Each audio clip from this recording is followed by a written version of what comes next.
আপনি কি এমন একটি বাংলাদেশ দেখতে চান যেখানে কেউ চাইলে 10 বছরের বেশি প্রধানমন্ত্রী থাকতে পারবে না? এমন বাংলাদেশ যেখানে সরকার চাইলেই বিরোধী দলের সম্মতি ছাড়া জরুরি অবস্থা জারি করতে পারবে না, চাইলেই জরুরি অবস্থার সময়ে নাগরিকের বেঁচে থাকার অধিকার কেড়ে নিতে পারবে না, চাইলেই এক্সট্রা জুডিশিয়াল কিলিং করতে পারবে না। আপনি কি চান সংসদে একটি উচ্চকক্ষ থাকুক? দলগুলো ক্ষমতায় গিয়ে 2/3 সদস্যের জোরে যেন সংবিধান যেমন ইচ্ছে বদলে না ফেলতে পারে, এটা চান? সংবিধানের যে কোনো পরিবর্তন করতে হলে উচ্চকক্ষের সমর্থন লাগুক, এটা চান? সংবিধানের কিছু গুরুত্বপূর্ণ বিষয়ের পরিবর্তন আপনার মতামত ছাড়া কেউ করতে না পারুক, অর্থাৎ গণভোট ছাড়া সংবিধানের গুরুত্বপূর্ণ বিধানের কোনো পরিবর্তন সরকার যেন করতে না পারুক।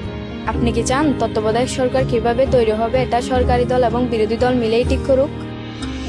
একই রকমভাবে নির্বাচন কমিশন, পিএসসি, সিএজি এসব গুরুত্বপূর্ণ নিয়োগে বিরোধী দলেরও ভূমিকা থাকুক? আপনি কি চান সংসদে নারীদের প্রতিনিধিত্ব বাড়ুক? দেশের বিচার ব্যবস্থা সরকারের প্রভাবমুক্ত থেকে স্বাধীনভাবে কাজ করুক, যাতে আমাদের মতন সাধারণ মানুষ বিচার পেতে পারে? আপনি কি চান সব বিভাগীয় শহরে উচ্চ আদালত স্থাপন হোক?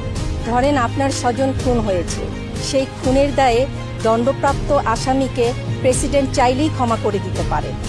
আপনি কি চান আপনি অর্থাৎ ক্ষতিগ্রস্ত পরিবারে অনুমতি ছাড়া রাষ্ট্রপতি এরকম কোনো অপরাধীকে ক্ষমা করতে না পারুক?